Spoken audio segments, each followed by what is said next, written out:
I'll start with a very simple fact, which is that good news and good prices that rarely comes together. It's this webinar is all about stocks. Normally, when we do a stock discussion, we have disclosures at the end of the session, but I'm going to keep disclosures right at the top of the session. This is not recommendation from any of our experts. This is a pure knowledge sharing chat or webinar which we've created. Some of the stocks which will be discussed and identified by a panelist. Please do your own due diligence. Everyone has a different risk and a different profile. So Manish, let me start with you. In this market, where according to you, there is opportunity, low risk, and what markets are currently perceiving as risk, according to you, is a great entry point for a long-term investor? Yeah, so, I think, in these current market situations, the one thing which is required is bulletproof balance sheets.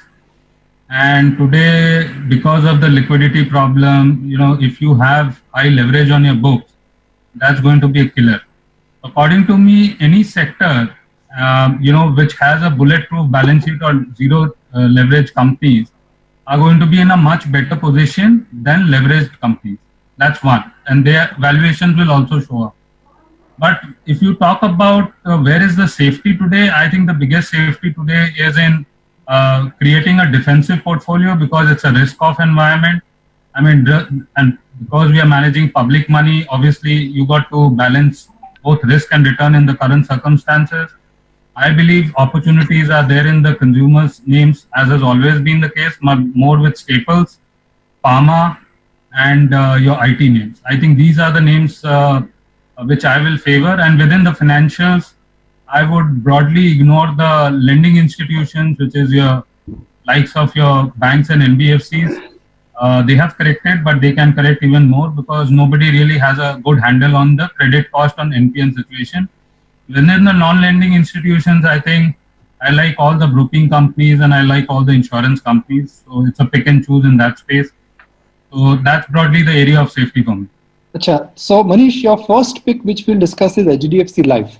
Yeah. Why do you like HDFC Life? Do you think the whole medical crisis will force everyone to use words like care and concern for their family? Do you think insurance, which in a sense was getting ignored by millennials who are using more money for travel and less for insurance, that mentality will change? When there is fear, that is the time insurance does well. Is that the reason why you like HDFC Life? So this COVID-19 issue has done one thing. I think in the minds of everybody, healthcare and lifestyle is going to undergo some major changes.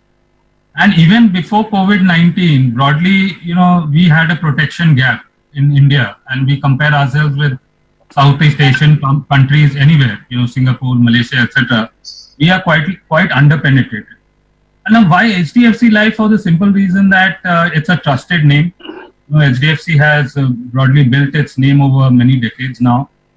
Life insurance business is consolidating. The public life insurance companies, basically your LIC is losing market share. And the entire private life insurance companies are getting settled and whittled down into 6 names, the top 6 names.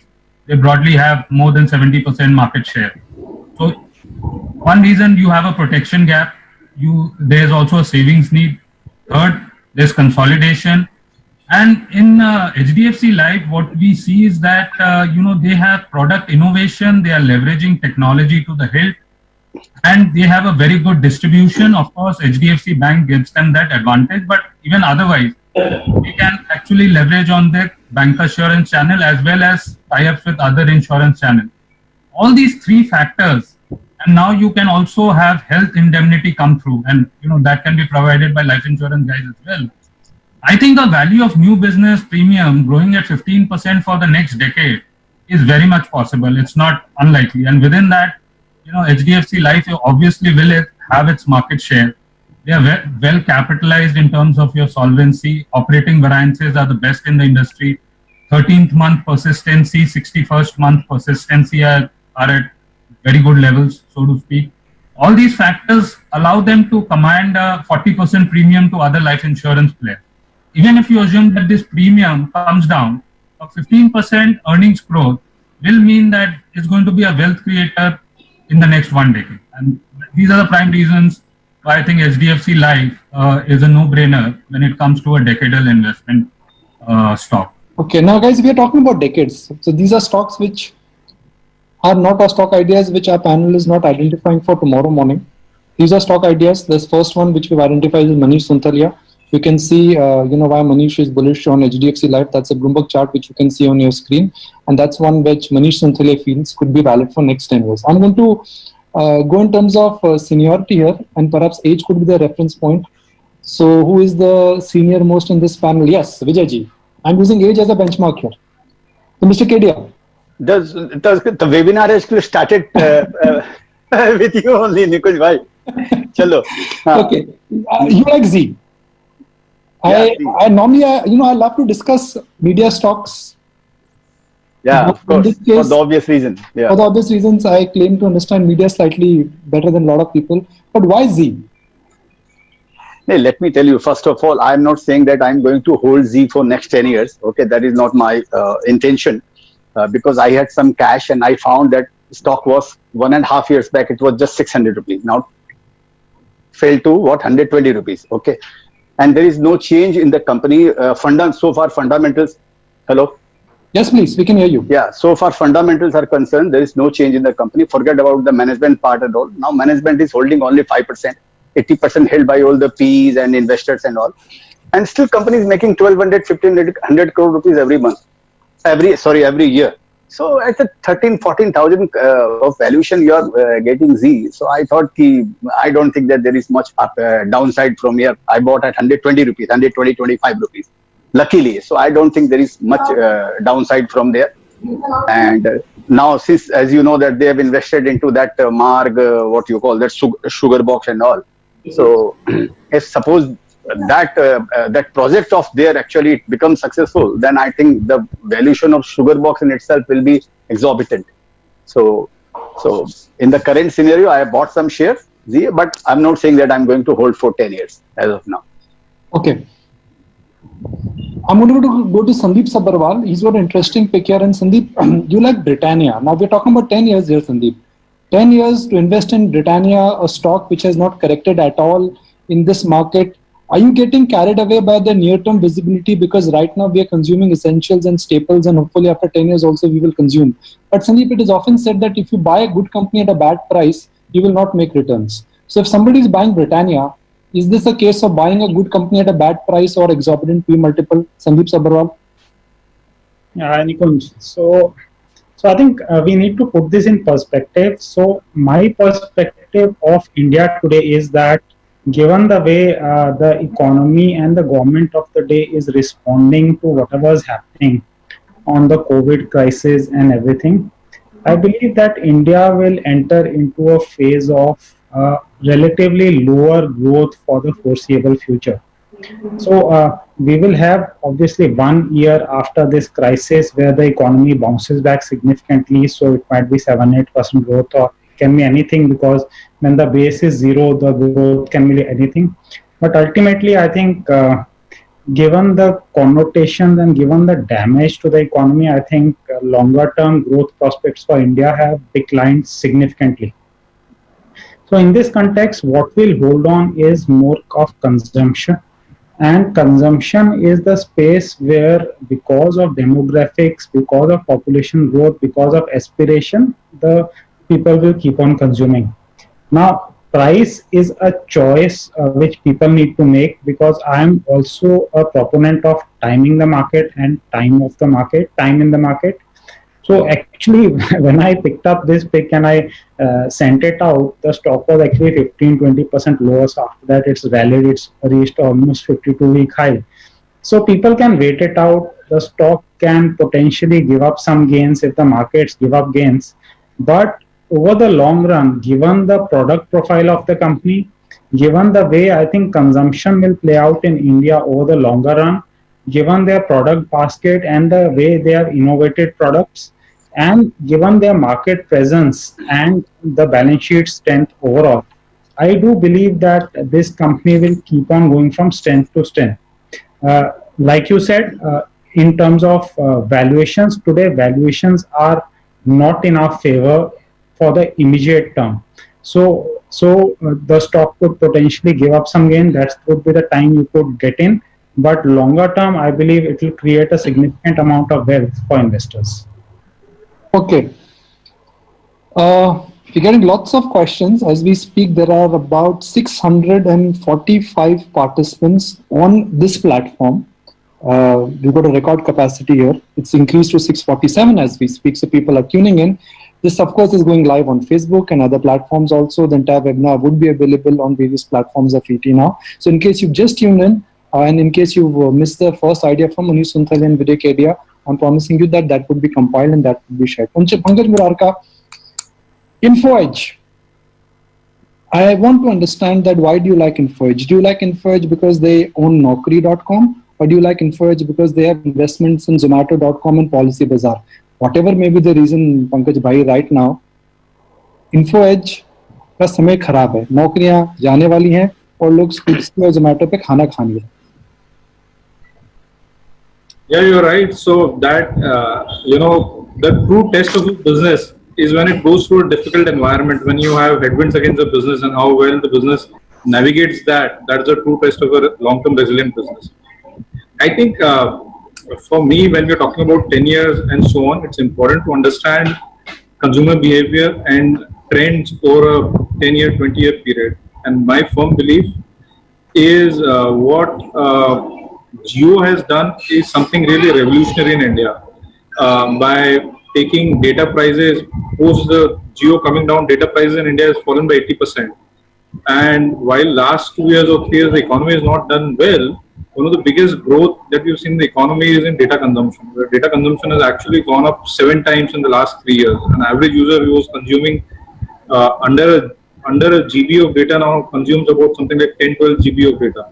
And yet his cost of consuming the data is much lower than what he was paying for a GB of data. As a result, what we've essentially seen is smartphone penetration in India has gone from 30% to something like 60%, and over the next few years should go to 80%. So I think what it essentially has done is laid down the seeds of a completely new economy, which is the internet economy. What technology and internet has done in the Western world, in the US over the last 15-20 years, I think we'll see that happening in India in the next 10 years.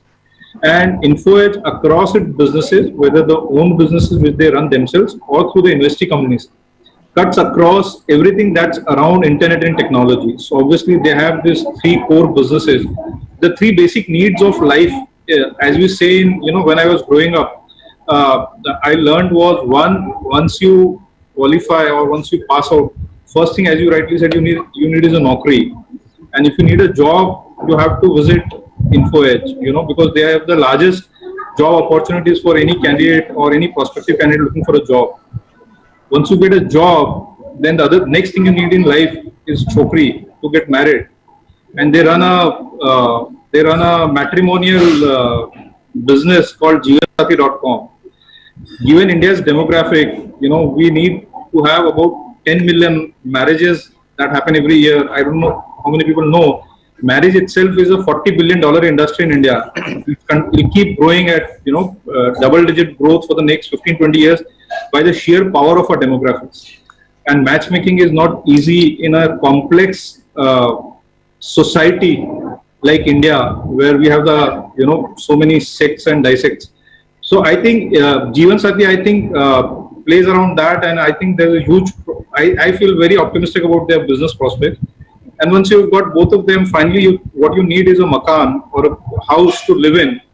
And again, they are the cutting edge of it with a business called 99acres.com. So I think all 3 of their businesses are something which every Indian will, at some point of time or other, will need, and probably if even 30-40% of Indians turn their customers, I think the potential value of the business or the earnings power of the business can be humongous.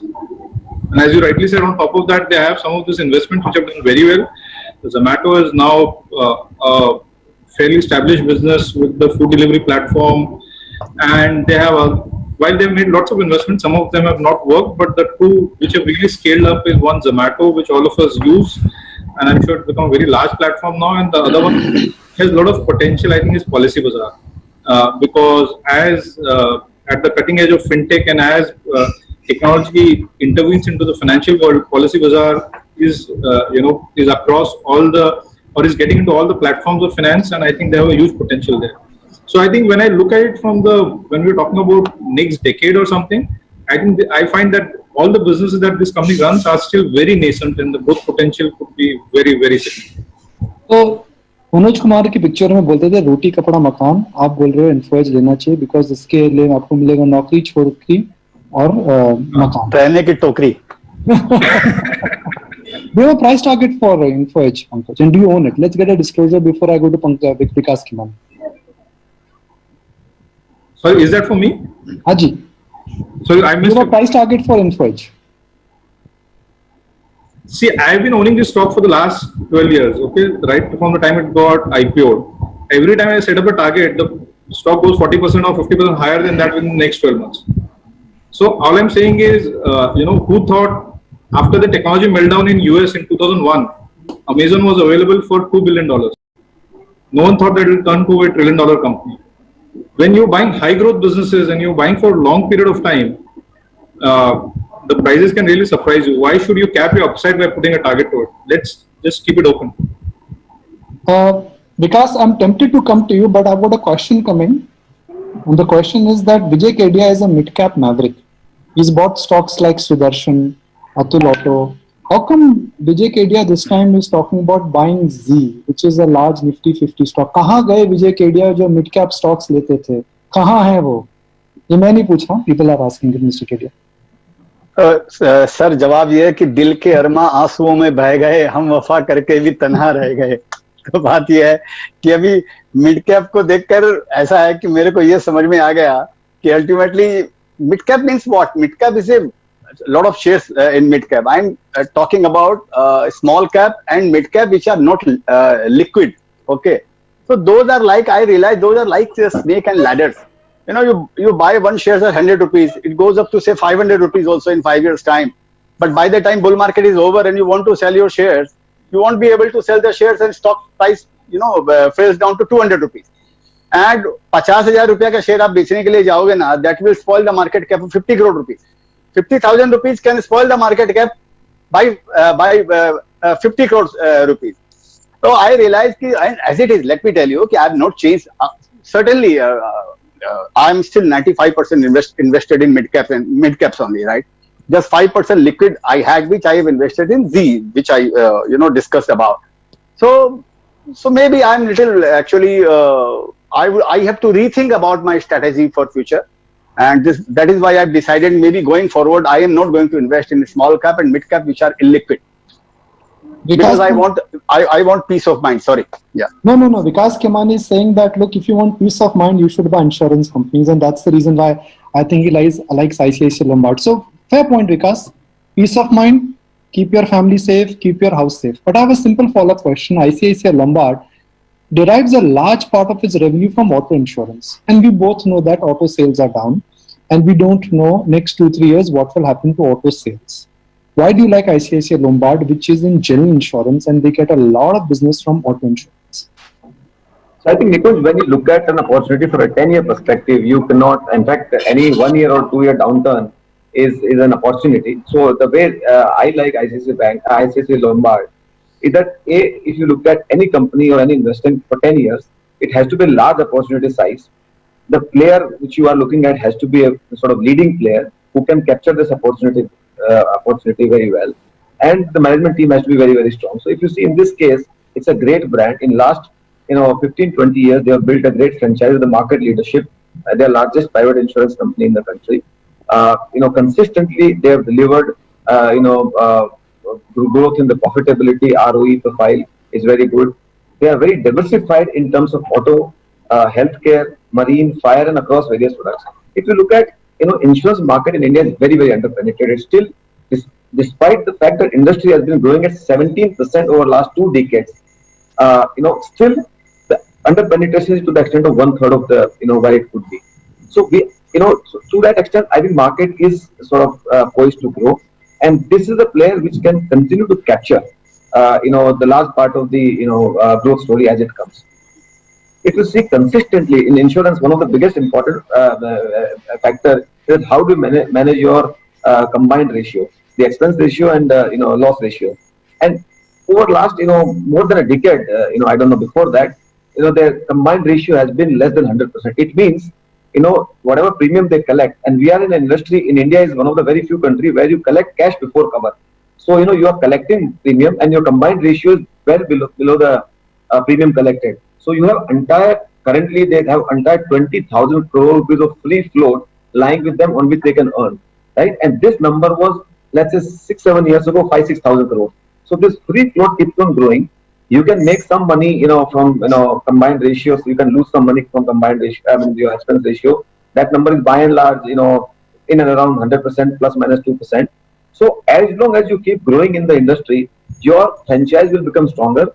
And one of the fact I like about this company is that they have chosen their segments very wisely. As the markets have evolved, they have kind of responded to that very well. And technological, edge they have built in the distribution platform. I mean, they are very, very tech savvy. So I feel, as the market is evolving, even within the auto sector, they will be able to evolve. Like, to give you a data point, 80 to 90% of the two-wheelers don't get the insurance done after the first or second year.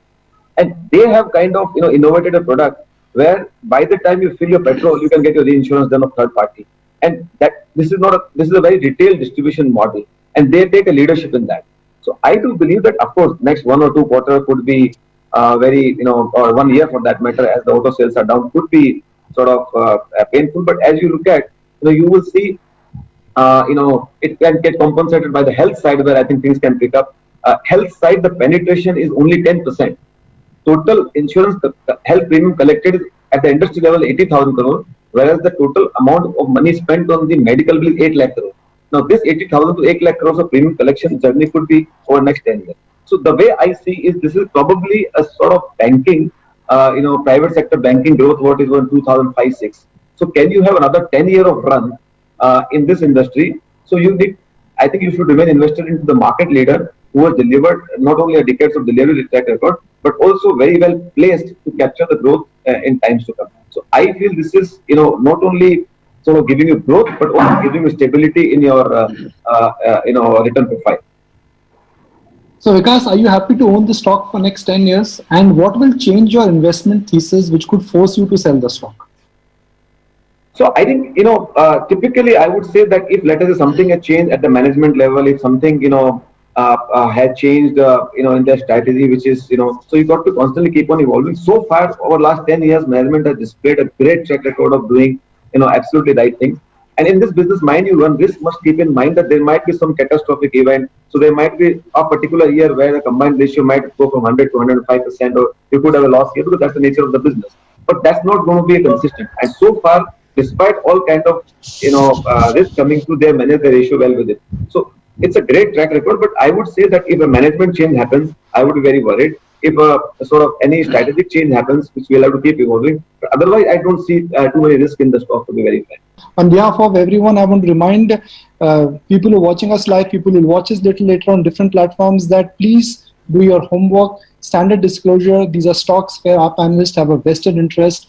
They own them, they are buying them, and they have a view which could be in vested interest. So please do your disclosures. That's a standard statutory disclosure which I want to share before we end.